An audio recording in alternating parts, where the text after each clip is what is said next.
पापा चले गए। बादशाह तेरे पापा चले गए, मैं छोड़ के।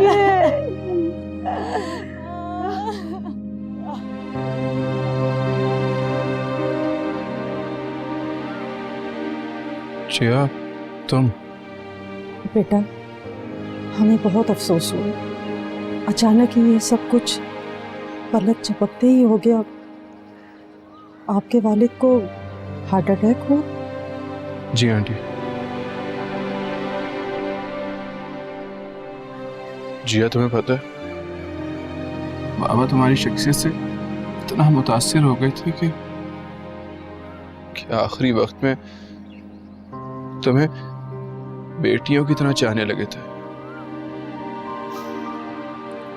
जानती हूँ कि मैं उनका आखिरी दीदार कर सकती हूँ।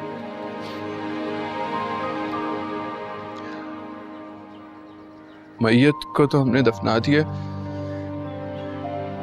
आप लोग अम्मी से मिल लें।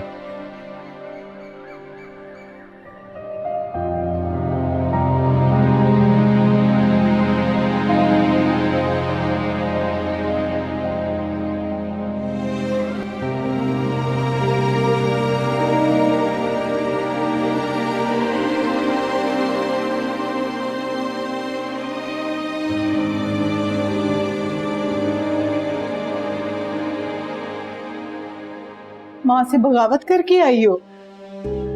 तुम्हारी माँ ने जितनी मेरी बेइज्जती की थी ना, दिल मेरा भी चाह रहा है कि तुम दोनों को मैं घर से फौरन बाहर निकाल दूं। पर मैं इतनी कमजोर नहीं हूं।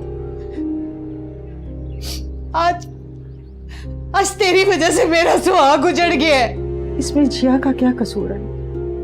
आप इसे क्यों इल्जाम दे रही हैं? प्लीज अम्मी, आप जिया को कुछ नहीं कहेगी।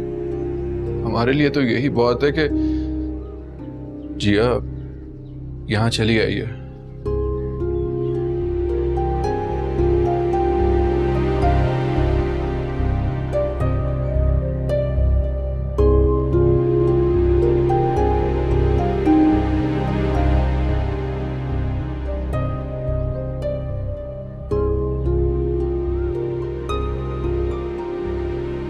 जिया बेटा, चलो घर चलें। एक मिनट जिया, मुझे तुमसे कुछ बात करनी है।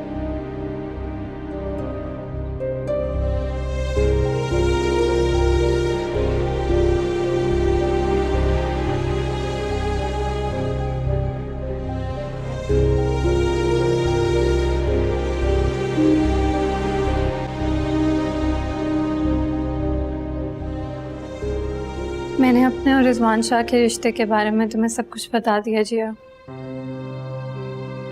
सिर्फ इसी यकीन के साथ कि तुम रिजवान को बेवफा नहीं समझोगे। रिजवान को तो मैं मर के भी बेवफा नहीं समझ सकती। तो फिर तुम अपना लो ना रिजवान को। नहीं, मैं पहले भी बेटी थी और अब भी सिर्फ बेटी हूँ। मेरी मंगनी हो चुकी है। मैं अब्बू के बाद अम्मी को कोई दुख नहीं दूंगी। भूल सकती हो रिजवान को? मर के भी नहीं, लेकिन फिर भी मैं अम्मी से बगावत नहीं कर सकती। वो जिस सूली पे भी मुझे टांगेगी, मैं हंसकर वो फंदा अपने गले में बांध लूंगी। सना,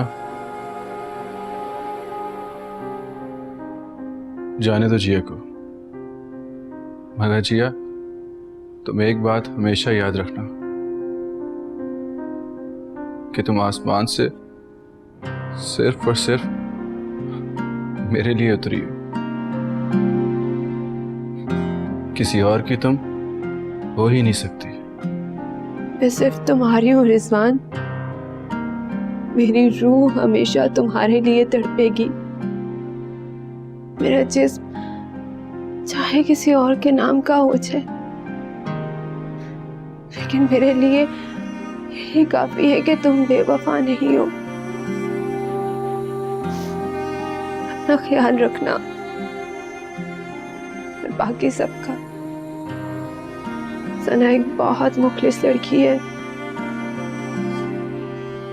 इसका ख्याल रखना। मैं जा रही हूँ। जा रही हो? रिजवान को गमों में डूबा छोड़ के जा रही हो जिया? मुझे खुशी है कि रिजवान का दुख दर्द बांटने के लिए तुम उसके साथ हो। मैं उसका जितना भी ख्याल रख लूँ ना, तुम्हारी जगह नहीं ले सकती मैं जिया।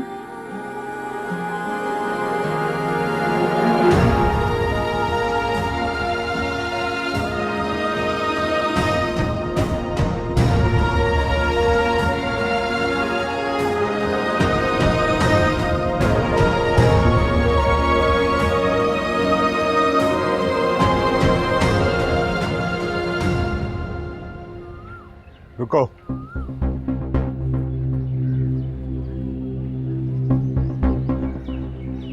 तुम जी आओ। जी मेरी धी हाथ उठा उठा के तुझे बददुआएं देती है। मामी जी, क्या मामी जी? मेरी धी का घर उजाड़ दिया इसने, बर्बाद करके रख दिया उसे। आप ये सब मुझे क्यों बोल रही हैं? जमान शाह तेरे दरवाजे पे मरा, ये मैं तेरे हाथ जोड़ती हूँ, इसका पीछा छोड़ दे, कहीं ये भी एड़ियां रगड़ रगड़ के तेरे दरवाजे पे ना मर जाए। मर जानी। मामी चुप कर जाए। चलो जिया, जिया, तुम के चलो। जिया, जी।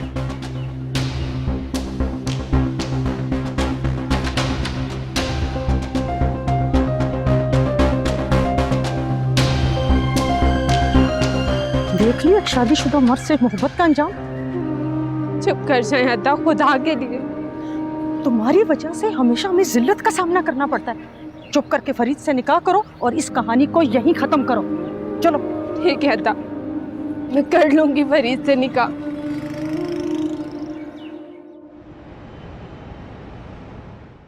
अब मैं अपना वादा पूरा करूंगी। आप जब चाहें मेरा और फरीद का निकाह करवा दीजिएगा।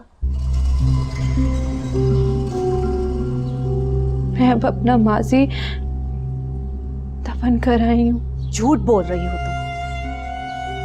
तुम अपने माजी से कभी नाता नहीं तोड़ सकती। अगर तुम में इखलाकी जुर्रत होती तो आज तुम्हारे अब्बू जिंदा होते, उनके खिलाफ तुमने बयान ना दिया होता। आपा पुरानी बातों को क्यों करेद रही हैं? जिया कह रही है ना, आप फरीद से बात कर लें, आपके सारे खौफ खत्म हो जाएंगे। क्या बात करूं मैं फरीद से? फरीद ने मंगनी तोड़ दी। क्या? ये आप क्या कह रही हैं? रिफत और फरीद आए थे, रिश्ते से इनकार करके चले गए।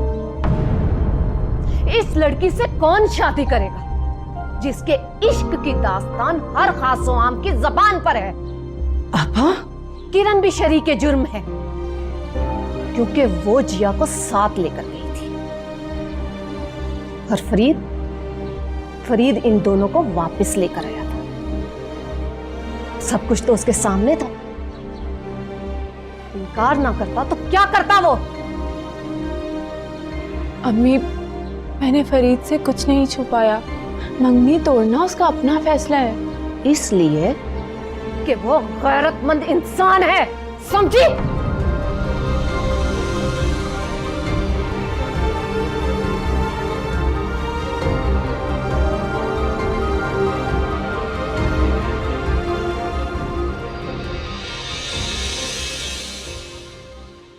फरीद और रिफत आंटी दोनों आए थे। ताई अम्मी ने निकाह का जिक्र किया तो फरीद ने मंगनी तोड़ने का ऐलान कर दिया। कहने लगे कि वो रिजवान शाह जिया की मोहब्बत में दीवार नहीं बनना चाहते। ऐसे कैसे हो सकता है? मैं जाऊंगी उनके घर, जाकर बात करूंगी। हमने मंगनी की है, कोई मजाक नहीं किया। अदा, वहां जाएंगी तो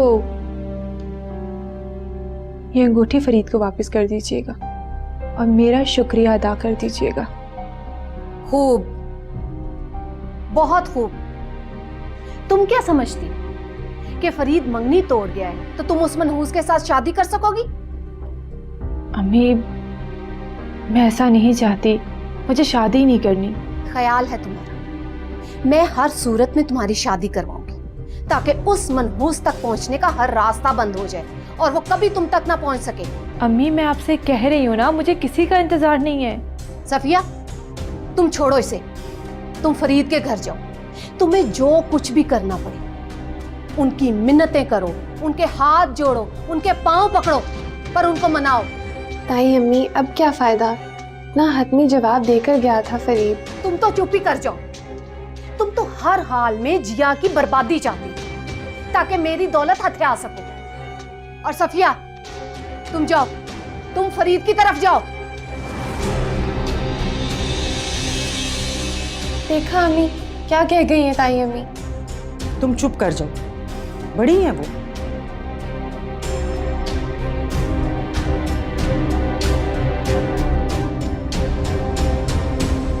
बिल्किस, तेरा गम अपनी जगह। अफसोस तो इस बात का है कि बेटे को बाप की मौत का जरा भी दुख नहीं है। बस कर दे मामा जी, आप जब से आए ना मुसलसल टॉर्चर किए जा रहे हैं। और तो क्यों ना करूं टॉर्चर, तेरे इसी इश्क की वजह से तो मेरे भाई की मौत हुई है। पहले तो हमने जमान शाह की वजह से शादी की इजाजत दी थी, उसमें हमारा अपना भी फायदा था। अब कहानी खत्म हुई बिल्लो। ना कौन सी कहानी भाभी? और बिल्किस देख, जमान शाह मर गया है, अब तुझे विरासत का बंटवारा करना होगा। कौन सा बंटवारा? तू क्या समझता है, तेरा प्यो मर गया तो सारा कुछ तू अकेला ही हजम कर जाएगा? अब आलिया का हिस्सा भी देना होगा, हर चीज का बंटवारा होगा। वाह मामा, अभी बाबा के कब्र की मिट्टी सूखी नहीं है और आपने बंटवारे की बातें शुरू कर दी है। और क्यों ना करें, तीजे से पहले पहले बंटवारा हो जाता है, यही रिवाज है। अब आलिया ही नहीं, सना का हिस्सा भी उसको देना होगा। अब हम बंटवारे के बगैर नहीं जाएंगे इधर से।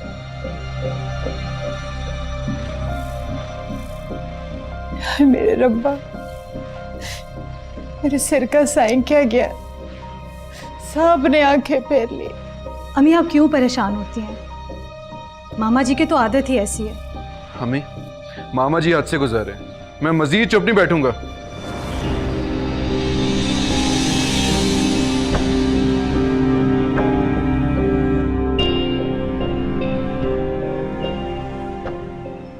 रिजवान,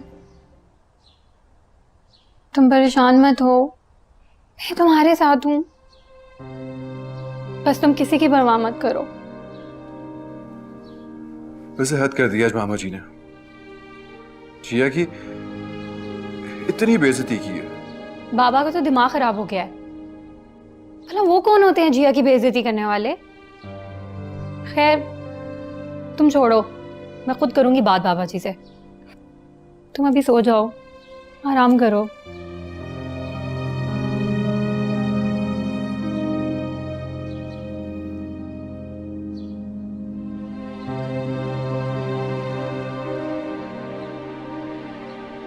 रिजवान शाह, ये क्या हालत बना रही है तुम्हें? मेरे नसीब में तो शायद खुशियां ही नहीं लिखी है। जिया की सिर्फ मंगनी हुई है, निकाह तो नहीं हुआ।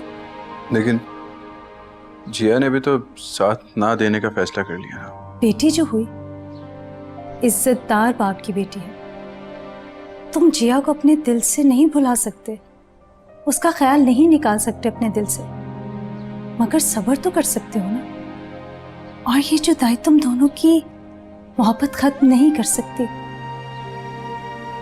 अभी जुदा रहकर जिंदा रहना कितना मुश्किल काम है, ये आपको क्या पता?